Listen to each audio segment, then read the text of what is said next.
The small-town diner in Lincoln, Nebraska, had been Harold Jenkins' second home for the past 30 years. Every morning, like clockwork, the 93-year-old veteran would push open the glass door at exactly 7:30 a.m., the little bell above announcing his arrival. On this particular autumn morning, the routine was no different. "Morning, Harold," called out Betty, the senior waitress who had been serving him for over 2 decades. Her warm smile was as much a part of his morning as the coffee she would soon pour. Harold's tall, thin frame moved slowly but purposefully toward his usual corner booth. Despite his advanced age, he stood remarkably straight, though he needed his wooden cane for balance.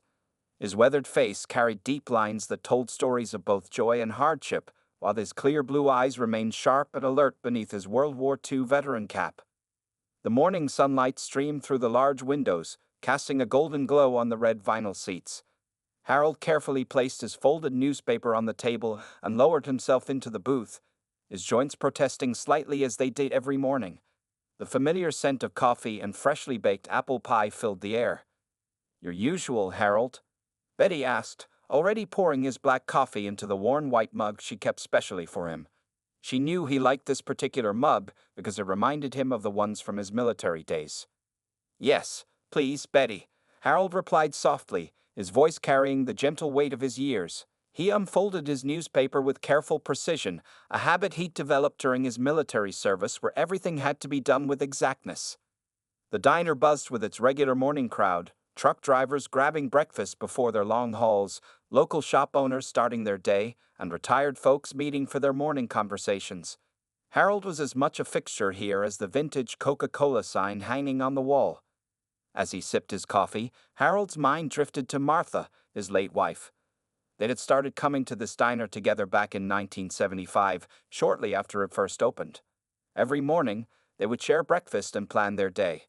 After Martha passed away in 1993, Harold couldn't bear to break their tradition, so he kept coming, finding comfort in the familiar surroundings and friendly faces. Betty brought over his usual breakfast: 2 eggs over easy, wheat toast, and a small bowl of oatmeal with raisins. She had never once needed to write down his order in all these years. "Weather's turning cooler," Betty commented as she set down his plate. "Fall's coming early this year." Harold nodded, appreciating the simple conversation. These small interactions helped fill the quiet spaces in his life since Martha's passing. The diner had become more than just a place to eat. It was where he felt connected to the world. Through the large windows, Harold watched as a group of motorcycles rumbled into the parking lot. Their chrome fixtures gleamed in the morning sun, and their engines' roar disrupted the peaceful atmosphere of the diner. He noticed how some of the regular customers tensed slightly at the sound. 6 large men in leather jackets entered the diner, their heavy boots thudding against the linoleum floor. Harold observed them quietly over the rim of his coffee cup, noting their tattoos, long beards, and the confident way they carried themselves. They chose the tables near his corner, their loud voices filling the previously quiet space. Betty approached their tables with a professional smile, though Harold could see the slight nervousness in her stance. He had known her long enough to notice such details. The bikers ordered their breakfast with booming voices, making jokes that were a bit too loud for the early morning hour. As Harold continued reading his newspaper, he couldn't help but notice how the other customers were trying to finish their meals quickly and leave. The atmosphere had shifted from comfortable to tense in just a few minutes. He turned to the sports section of his paper, maintaining his usual calm demeanor. In his 93 years, Harold had seen all types of people come and go. His military training had taught him to observe and assess situations carefully, and something told him these bikers would become a regular part of his morning routine, though not in a way he would have chosen. Little did anyone in the diner know that this ordinary morning would mark the beginning of an extraordinary series of events that would change not only Harold's daily routine, but the lives of everyone involved. Over the next 2 weeks, the bikers made the diner their regular morning spot. Each day, they grew bolder in their behavior, especially toward Harold. On this particular morning, the tension in the diner reached a new level. Harold had just settled into his usual corner booth when the rumble of motorcycles filled the parking lot. The morning sun had barely risen, casting long shadows through the windows as the bikers strutted in. Their leader, a tall man with a skull tattoo on his neck who called himself Snake, led the group to their usual tables. Betty hurried to pour Harold's coffee before the bikers could start their usual antics. Her hands trembled slightly as she filled his cup. "Be careful today, Harold," she whispered. "They seem more worked up than usual." Harold gave her a gentle nod, unfolding his newspaper with the same calm precision he showed every morning. But before he could begin reading, a heavy hand slammed down on his table, causing his coffee to splash onto the sports section. "Hey, old-timer," Snake sneered, leaning over Harold's table. "You're taking up a whole booth by yourself. Ain't that a bit selfish?" The other bikers snickered, gathering around like vultures. The diner fell silent. The only sounds were the sizzling of bacon on the grill and the quiet hum of the ceiling fans. Other customers stared down at their plates, pretending not to notice what was happening in the corner.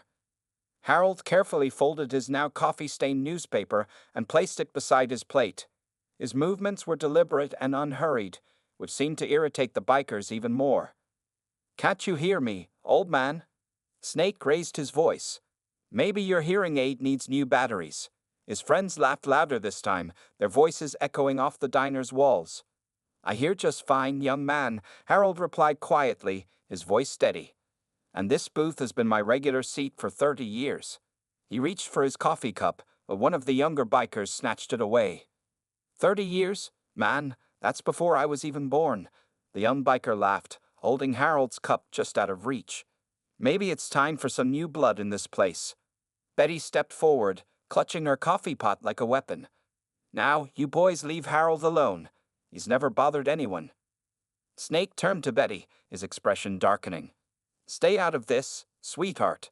We're just having a friendly chat with our elderly friend here." The diner's cook, Mike, a burly man in his 50s, emerged from the kitchen. He stood behind the counter, watching the situation carefully, his hand resting near the phone. The bikers continued their taunting, making exaggerated old man movements and mocking Harold's careful way of sitting. They knocked his silverware to the floor, accidentally, and laughed when he couldn't bend down easily to pick it up. Through it all, Harold maintained his composure. His weathered hands remained steady on the table, his blue eyes focused straight ahead. The only sign of his distress was a slight tightening around his mouth. Other customers began leaving quietly, dropping money on their tables and hurrying out. The usual morning chatter had died completely, replaced by an uncomfortable silence broken only by the bikers' harsh laughter. "What's the matter, Grandpa?" one of the bikers asked, pulling up a chair and sitting backwards on it. "Cat got your tongue? Or did you forget how to talk?" Harold finally looked up, meeting Snake's eyes directly. Something in his gaze made the biker leader pause for just a moment, a glimpse of steel beneath the elderly exterior. "Young man," Harold said softly, his voice carrying clearly in the quiet diner, "my hearing is fine, my mind is clear, and my patience, while considerable, is not endless." The bikers exchanged glances, somewhat taken aback by the calm authority in Harold's voice. But Snake, unwilling to lose face in front of his gang, leaned in closer. "Is that supposed to be some kind of threat, old-timer?" he growled. Harold slowly reached for his cane, his movements measured and deliberate. "No, son, just a fact." The morning sunlight caught the small Marine Corps pin on Harold's veteran cap, making it glint briefly. None of the bikers noticed this small detail, a detail that would soon become very significant in the days to come.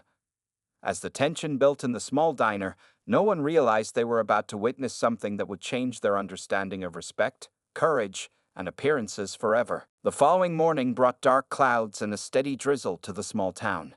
Harold arrived at his usual time, his shoes slightly wet from the rain, his veteran cap protecting his face from the drops. The diner felt different today. The air was heavy with tension, as if everyone knew something was about to happen. Betty rushed to greet him, concern evident in her eyes. "Harold, maybe you should try a different breakfast place for a while," she suggested quietly, helping him with his wet coat. "Those bikers, they're getting worse every day." Harold shook his head gently. "This is my place, Betty," he said softly. "Has been since Martha was alive. I won't be chased away." His voice was firm but kind, reminding Betty of her own father.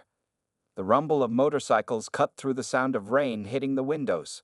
Today, there were more bikes than usual, at least 10 of them pulled into the parking lot, their chrome surfaces dulled by the rain. Snake led his enlarged group into the diner, water dripping from their leather jackets. Their boots left wet tracks on the freshly mopped floor, and their faces showed mean-spirited anticipation. They had clearly brought reinforcements for some purpose. "Well, look who's here," Snake called out, his voice louder than necessary. "Our favorite old-timer." The group spread out, surrounding Harold's booth more completely than ever before. Harold calmly stirred his coffee, the silver spoon clinking softly against the cup. His newspaper remained folded today. He had learned from yesterday's coffee spill. One of the new bikers, a man with a red bandana, reached over and picked up Harold's veteran cap right off his head. "Nice hat, Grandpa. What's this pin? Playing soldier in your younger days?" The diner went completely silent. Even the sizzling from the kitchen seemed to stop. Betty dropped a plate in the kitchen, the crash echoing through the stunned silence. Harold's hands stopped moving. For the first time since the harassment began, a different expression crossed his face, not fear, but something harder, more commanding. "That cap," Harold said quietly, "has been with me since Paris Island, 1952. His voice had changed. The gentle tone of an elderly man was replaced by something that made several of the younger bikers step back unconsciously. Snake, trying to maintain control of the situation, grabbed the cap from his friend. "Paris Island? What's that supposed to mean, old man?" Harold slowly stood up. Despite his age, he seemed to grow taller, his backbone straightening as if years were falling away. His eyes, usually gentle, had taken on the sharp look of a predator. "It means," Harold continued, his voice carrying the weight of authority that had never completely left him, "that before you were born, I was training Marines tougher than you'll ever be." The rain continued to beat against the windows, providing a dramatic backdrop to the scene unfolding inside. Some of the older bikers had started to shift uncomfortably, recognizing something in Harold's bearing that their younger companions hadn't yet noticed. "For 28 years, Harold went on, his voice growing stronger with each word, "I was senior drill instructor Harold Jenkins. I trained over 15,000 Marines at Paris Island." His eyes locked onto Snake's, including, if I remember correctly, a young man named James Morrison in 1975. "Your father, isn't it?" "Snake." The color drained from Snake's face. The cap in his hand suddenly seemed to burn. Other bikers looked at their leader in confusion, but Snake had started to tremble slightly. My father?" Snake's voice had lost its mockery. You were the Iron Marine, the one he always talked about." Harold didn't smile, didn't blink. He stood perfectly still, emanating the same authority that had shaped thousands of young men into Marines. "Your father was a good Marine. One of my best. I wonder what he would think of his son harassing an old man in a diner." The cap was back on Harold's head before anyone could blink. Snake's movements almost panicked. The other bikers, sensing the dramatic shift in power but not fully understanding it, backed away from the booth. The rain outside began to ease, and a shaft of sunlight broke through the clouds, illuminating Harold as he stood, straight and proud, his veteran cap once again in its rightful place. The morning that had started with intimidation was about to take an unexpected turn that would change the dynamic in the small-town diner forever. The diner remained frozen in silence as Snake took several steps back from Harold's booth, his tough guy facade crumbling with each passing second. The other bikers watched in confusion as their leader, usually so confident and intimidating, seemed to shrink under the elderly veteran's steady gaze. "My father." Snake's voice cracked slightly. "He told me stories about the Iron Marine. Said you were the toughest, most respected drill instructor at Paris Island." He swallowed hard, looking down at his boots. "Said you saved his life." Harold's stern expression softened slightly. "Your father was going down a dangerous path when he arrived at Paris Island. Angry young man, just like you." He reached for his wallet, pulling out an old, folded photograph. "Still have his platoon picture." The other bikers crowded around as Snake took the photograph with trembling hands. There, in black and white, stood a younger version of his father, standing proud in his Marine dress uniform. And there, in the center of the image, stood a younger Harold Jenkins, his posture ramrod straight, his face stern but proud. "Dad never showed me this," Snake whispered, his fingers tracing the image. The tough biker's eyes had grown suspiciously moist. Betty watched from behind the counter, coffee pot forgotten in her hands, as the scene continued to unfold. The regular customers sat in stunned silence, their breakfast growing cold, too fascinated to eat. Your father came to me after graduation, Harold continued, slowly lowering himself back into his booth. Said the court had given him direction, purpose. Last I heard, he'd become a successful business owner in California. Snake nodded slowly. He owns 3 auto repair shops now. Always said the Marines turned his life around. He looked up at Harold, his face showing a mix of shame and respect. He'd be real disappointed in me right now. The other bikers shifted uncomfortably, the full weight of their recent behavior settling on their shoulders. The younger ones, who had been the most aggressive in their taunting, looked especially embarrassed. Pull up some chairs, Harold said, his voice returning to its usual gentle tone. I'll tell you about the time your father single-handedly saved his entire squad during a training exercise. Earned himself quite a reputation after that. The bikers didn't move at first, unsure if they deserved this kindness after their behavior. But Snake slowly pulled up a chair, and the others followed suit, forming a respectful circle around Harold's booth. Betty, sensing the shift in atmosphere, brought over fresh coffee for everyone. The morning sun had fully broken through the clouds now, filling the diner with warm light that seemed to highlight the extraordinary transformation taking place. As Harold began his story, his voice took on the commanding tone of a drill instructor once again, but this time mixed with warmth and wisdom. He told them about the young James Morrison, Snake's father, who had arrived at Paris Island angry at the world, but left as one of the finest Marines in his platoon. The other customers in the diner gradually returned to their meals, but they kept glancing over at the unusual gathering. The sight of the elderly veteran surrounded by attentive bikers, all listening intently to his every word, was something none of them would soon forget. Sir, Snake said during a pause in the story, his voice heavy with emotion, I don't know how to apologize for how we've been treating you. Harold looked at him with understanding eyes. Sometimes, son, the best apology is changed behavior. Your father learned that at Paris Island. Took him some time, just like it'll take you some time. The other bikers nodded in agreement, their earlier arrogance replaced by genuine respect. They had come to the diner that morning looking to cause trouble, but instead found something they didn't know they were looking for, a connection to something bigger than themselves, a link to a proud tradition they had never understood before. As the morning wore on, the atmosphere in the diner had transformed completely. What had started as another day of intimidation had become something entirely different, a moment of revelation, understanding, and the beginning of an unexpected bond between a former Marine drill instructor and a group of bikers who had finally found someone worthy of their respect. The next morning dawned bright and clear. The regular customers at the diner were surprised to see 2 motorcycles parked outside, their riders standing at attention near the entrance. As Harold's old pickup truck pulled into the parking lot, the bikers straightened their leather jackets and opened the diner door for him. Good morning, sir, they said in unison, showing the kind of respect usually reserved for high-ranking officials.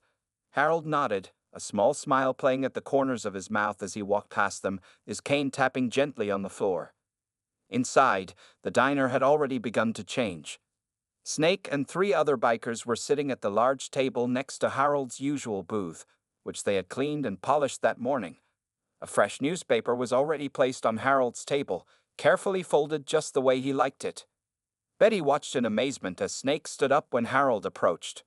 Your coffee's already ordered, sir, he said, pulling out Harold's chair for him. Black, just like at Paris Island. The other customers tried to hide their stares, fascinated by the transformation. These were the same men who, just days ago, had been terrorizing the elderly veteran. Now they treated him like royalty. At ease, boys, Harold said with a gentle chuckle. This is a diner, not a parade ground. But everyone could see he was touched by their respect. As Harold settled into his booth, Snake pulled up a chair. Sir, we've been talking, he said, his voice serious. The guys and I. Well, we want to learn more about the Marines, about what it really means to be part of something honorable. Harold put down his newspaper, studying Snake's face. He saw the same look he'd seen thousands of times before, a young man searching for purpose, for belonging to something greater than himself. Being a Marine, Harold began, his voice taking on the tone of a teacher, isn't just about being tough. It's about honor, courage, and commitment. Values your father understood well. The other bikers gathered around, pulling up chairs. Even those who hadn't been part of the original group were drawn to Harold's natural authority and wisdom. The diner had become an unofficial classroom, with Harold as their respected instructor. "Sir," one of the younger bikers spoke up, "we heard you also trained special forces after you left Paris Island. Is that true?" Harold nodded slowly. "Did some consulting work. Taught hand-to-hand combat to various units." He paused, looking at their eager faces. "But the most important battles aren't fought with fists, they're fought within ourselves." Snake leaned forward, his elbows on the table. "That's what my dad always said. He told me the Marines taught him to fight his inner demons, not just external enemies." Betty brought over a fresh pot of coffee, smiling at the scene before her. The morning regulars had gotten used to the unusual sight, the elderly veteran holding court with his unlikely group of students, teaching them about honor, respect, and the true meaning of strength. "Tomorrow," Harold said, "if you're interested, I can bring some of my old training manuals. Show you what real discipline looks like." The bikers nodded eagerly, like schoolboys being offered a special treat. As the morning progressed, more motorcycles arrived. Word had spread through the biker community about the legendary Marine drill instructor who had trained one of their own. Each newcomer showed the same respect, the same eagerness to learn from Harold's wisdom. The diner's atmosphere had completely transformed. What had once been a place of tension and fear had become a gathering spot for an unusual brotherhood. The sound of Harold's stories mixed with the clinking of coffee cups and the respectful questions of his new students. "You know," Harold said, looking around at the faces of the men who had once tormented him, "your father would be proud to see this, Snake. He'd be proud to see you choosing a better path." Snake's eyes glistened with emotion. "Thank you, sir. We won't let you down." As the morning sun streamed through the windows, highlighting the strange but beautiful scene of leather-clad bikers gathered around an elderly veteran, it was clear that something remarkable had happened in this small-town diner. A bridge had been built between generations, between different worlds, all because of one man's unwavering dignity and another's discovery of his true heritage. The transformation was far from complete, but the foundation had been laid for something extraordinary. The diner had become more than just a restaurant. It had become a place of redemption, learning, and unexpected brotherhood. 1 week had passed since the confrontation, and the diner had settled into a new routine. Every morning at 7:15 a.m., 15 minutes before Harold's arrival, Snake and his group would gather in the parking lot, ensuring everything was perfect for their mentor's arrival. This particular morning was special. Harold had promised to bring his old Marine training manuals, and the excitement among the bikers was palpable. The usual rough talk and loud laughter were replaced by nervous anticipation. "Remember?" Snake instructed his group. "Back straight, clean hands, and show respect. We're not street thugs anymore. We're students of the Iron Marine." When Harold's pickup truck appeared, the bikers formed two lines leading to the diner's entrance, just as they had seen in military movies. Harold emerged from his truck, carrying a weathered leather briefcase that had seen decades of service. "Good morning, gentlemen," Harold said, his voice carrying the crisp authority of his drill instructor days.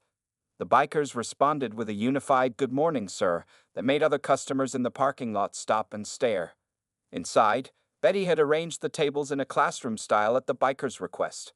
Harold's usual booth had become his command center, with the other tables facing it. Fresh coffee and notepads were placed at each seat, a far cry from the chaos these same men had caused just days ago. Harold opened his briefcase, pulling out carefully preserved training manuals, photographs, and documents. The bikers leaned forward, their eyes fixed on these treasures from a proud military tradition. "Before we begin," Harold said, standing straight despite his age, "I want to make something clear. What I'm about to teach you isn't about fighting or intimidation. It's about discipline, respect, and becoming better men." Snake nodded seriously. "That's what we want, sir. We're tired of being seen as troublemakers. We want to be something more." Harold pulled out a black and white photograph showing the group of young Marines standing at attention. "This was my first platoon in 1952, he explained. "Most of them were like you, young men looking for direction. Some had criminal records. Others were running from troubled pasts." The bikers studied the photograph, seeing themselves in those young faces from the past. By the time they finished training, Harold continued, they were transformed. Not just physically, but mentally and spiritually. That's what real strength is about. He began laying out the training manuals, their pages yellowed but perfectly preserved. We'll start with the basics, the Marine Corps core values: honor, courage, and commitment. For the next 2 hours, the diner became an unofficial Marine Corps classroom. Harold taught them proper posture, basic commands, and the importance of personal discipline. The bikers took notes diligently, asking thoughtful questions and showing genuine interest in every detail. Betty watched from behind the counter, amazed at how these once rowdy men now sat in respectful silence, hanging on Harold's every word. Other customers lingered longer than usual, fascinated by the transformation taking place before their eyes. Honor, Harold explained, isn't just a word. It's a way of life. It means being honest with yourself and others. It means standing up for what's right, even when it's difficult. Snake shared a meaningful look with his fellow bikers. They had failed the test with Harold initially, but now they had a chance to make it right. Starting tomorrow, Harold announced, we'll meet here every morning at 7:15 sharp. Physical training will begin at 6 a.m. in the park across the street. Attendance is voluntary, but commitment is mandatory if you show up. Instead of groaning at the early hour, the bikers nodded enthusiastically. Several were already making notes in their phones, setting alarms for the next morning. One more thing, Harold added, his voice softening slightly. I'm proud of all of you. Making the choice to change isn't easy. You're showing real courage by being here. The tough bikers tried to hide their emotions, but their eyes showed their pride and gratitude. They were no longer just a motorcycle gang. They were becoming something more meaningful, something honorable. As the morning's lesson drew to a close, the diner had witnessed another milestone in this unexpected journey. What had started as a conflict between an elderly veteran and a group of bikers had evolved into something remarkable. A mission of transformation, guided by the wisdom of a Marine who had never stopped being a teacher at heart. 3 months had passed since Harold began training the bikers. The changes in the group were remarkable, visible not just in their behavior, but in the entire community's perception of them. On this crisp autumn morning, the park across from the diner was alive with activity. 20 bikers, led by Snake, were completing their morning physical training. Their leather jackets had been replaced by neat workout clothes, and they moved with a discipline that would have made any military instructor proud. 10 more push-ups.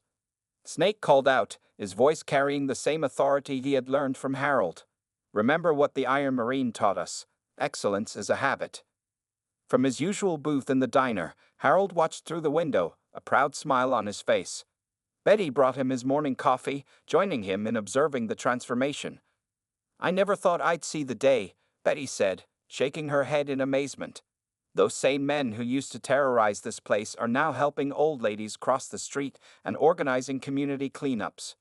Harold nodded, his eyes twinkling. Sometimes people just need someone to believe in them, Betty, to show them a better way. The training group finished their exercises and jogged across the street to the diner. They entered in an orderly fashion, no longer the chaos of their earlier days. Each man was sweaty but standing straight, showing the results of months of disciplined training. Report, Snake, Harold said as the group gathered around his booth. Sir, all 20 members completed the morning physical training, Snake responded, standing at ease. We've also finalized plans for this weekend's veterans' home visit. The rides for disabled veterans are all scheduled. This was perhaps the most significant change. The bikers had transformed their motorcycle club into a service organization, focusing on helping veterans and the community. Their reputation had shifted from feared troublemakers to respected community leaders. Excellent, Harold nodded. Now, before breakfast, let's review this week's lessons on leadership. The bikers pulled out notebooks, a sight that still amazed regular customers. These were the same men who, just months ago, couldn't be bothered to read a menu without making a joke of it. As Harold began his lesson, the diner's door opened, and an unexpected visitor walked in. James Morrison, Snake's father, had flown in from California after hearing about the changes in his son's life. The room fell silent. Snake stood frozen, staring at his father, whom he hadn't seen in 5 years. James Morrison, now in his 60s but still carrying himself like a Marine, walked straight to Harold's booth. Senior Drill Instructor Jenkins, he said, snapping to attention. Permission to join your class, sir? Harold's face broke into a warm smile. James Morrison, still remember how to stand at attention, I see. Permission granted. Snake struggled to find words as his father turned to face him. The tough biker's eyes were wet with emotion as he stood facing the man he had disappointed so many times before. Dad, James cut him off by pulling his son into a tight embrace. The other bikers pretended not to notice as both men wiped their eyes. When I heard about what was happening here, James said, his voice thick with emotion, I couldn't believe it. My son, learning from the same man who saved my life. He turned to Harold. You're still changing lives, sir, still molding men. Harold gestured for both men to sit.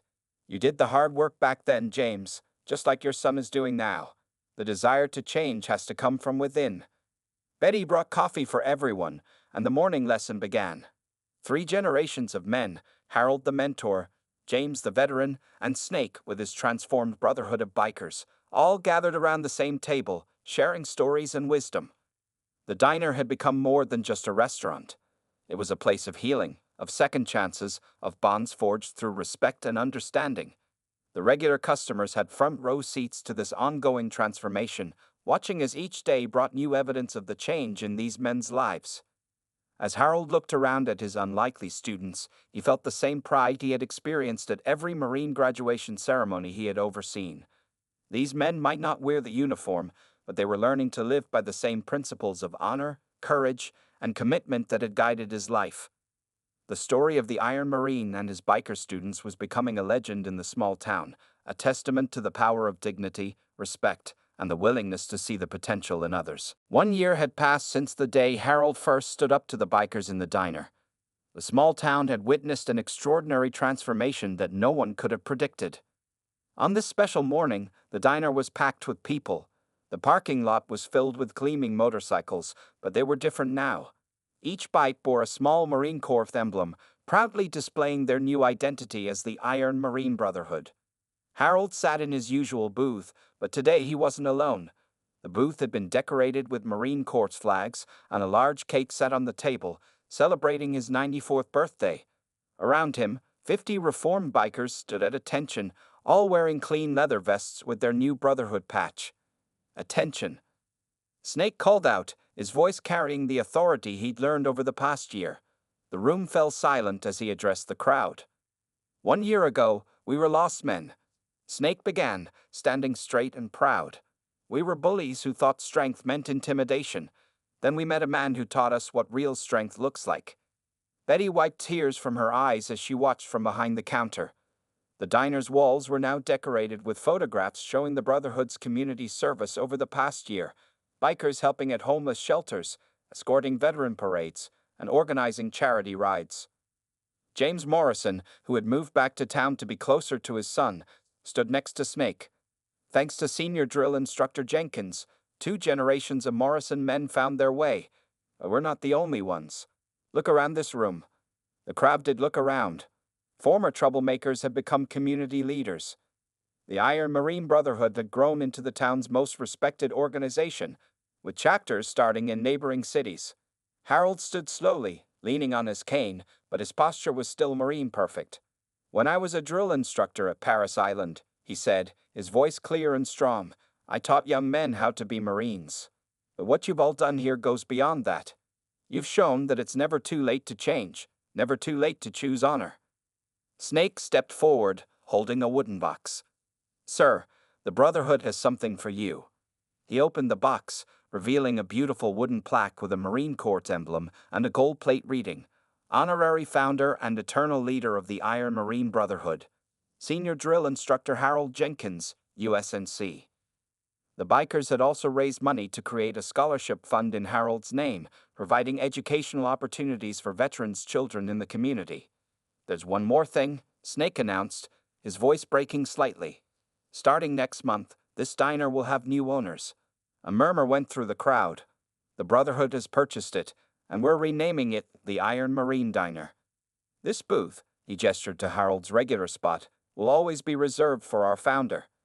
Betty stepped forward, revealing that she would stay on as manager, working with the Brotherhood to make the diner a gathering place for veterans and community members alike.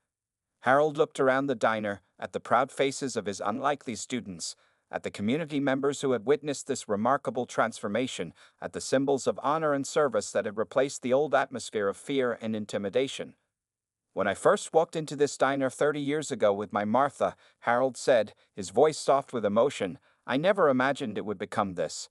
You boys have taught me as much as I've taught you. You've shown that the core values of honor, courage, and commitment can change lives at any age." The celebration continued throughout the morning. Regular customers shared space with bikers, veterans swapped stories with young community members, and the diner buzzed with the energy of positive change.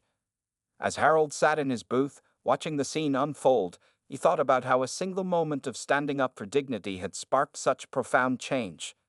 The Iron Marine Brotherhood had become more than just a group of reformed bikers. They were carrying forward the values he had spent his life teaching. "Happy birthday, sir," Snake said, sitting across from him. "Thank you for not giving up on us." Harold smiled, his eyes bright with pride. "A Marine never gives up, son. We just keep marching forward, one step at a time." The morning sun streamed through the diner's windows, illuminating the scene of brotherhood, respect, and transformation. The story of the 93-year-old veteran and the bikers he had changed would be told for generations to come, a testament to the enduring power of dignity, respect, and the courage to change.